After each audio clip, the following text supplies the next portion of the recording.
menengok rumah tua di tengah kebun jati Gunung Kidul yang viral.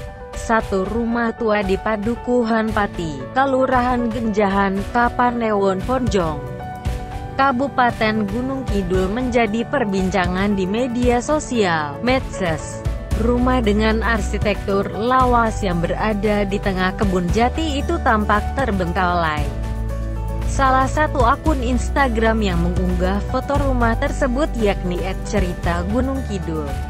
Akun tersebut menuliskan caption pada postingan foto itu, di antaranya sebagai berikut. Tahukah ini rumah bersejarah milik siapa? Lokasi di Pati, Tagar Ponjong. Menurut informasi tempat tinggal mewah, di zamannya itu milik Bupati Tagar Gunung Kidul ke-18.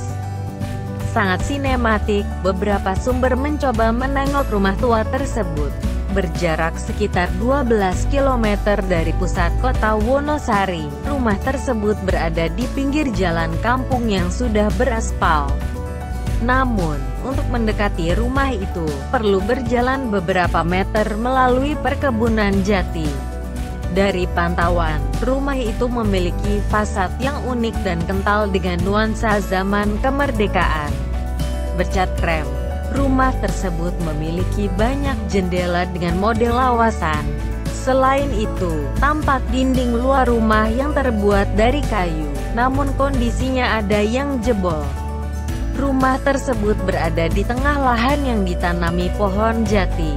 Wanita yang pernah tinggal di rumah tersebut, Martanti Sunardewi, menjelaskan bahwa dia tidak tahu pasti kapan rumah itu berdiri. Namun, dia memperkirakan rumah itu telah ada sejak sebelum Indonesia merdeka. Itu rumah eyang saya dulu kepala daerah, Bupati ke-18 Gunung Kidul namanya Prawiro Swiknyo, kata Martanti. Rabu tanggal 23 September tahun 2020, dia menjelaskan, rumah itu hanya rumah bagian depan dan sebetulnya ada bangunan di bagian belakang tapi saat ini sudah roboh. Menurutnya, rumah itu adalah rumah paling bagus saat eyangnya menjabat kepala daerah. Kalau sejak kapan berdirinya rumah itu saya kurang tahu, kemungkinan antara tahun-tahun 1920 sampai tahun 1925, lanjut Martanti. Martanti melanjutkan, dia sempat tinggal di rumah tersebut selama beberapa tahun. Hal itu karena weton atau penanggalan Jawa hari lahirnya sama dengan ibunya. Saya dari bayi sampai SMP ikut eyang karena kalau orang Jawa itu kalau weton sama ibunya harus dipisah. Kebetulan weton saya sama dengan ibu lalu dipisah, katanya. Sebetulnya dipisah itu hanya simbol, istilahnya ditemu orang dan nanti ditebus sama orang tua.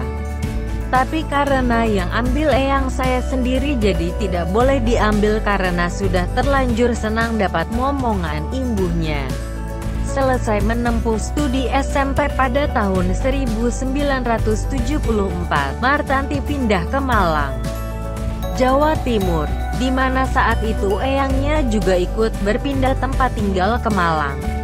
Lalu pindah ke Malang dan eyang Putri ikut. Saat itu eyang Putri masih warawiri, bolak-balik Gunung Kidul, dan akhirnya tinggal di Malang.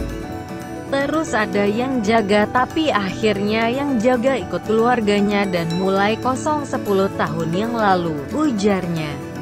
Dia menambahkan, rencananya rumah tersebut akan dipugar. Hal itu untuk mempertahankan bentuk rumah aslinya. Kami sudah berembuk rumah itu dipugar untuk transit kalau keluarga ke Ponjong tapi belum kesampaian. Nantinya kalau dipugar jelas akan mempertahankan bentuk aslinya, ucapnya.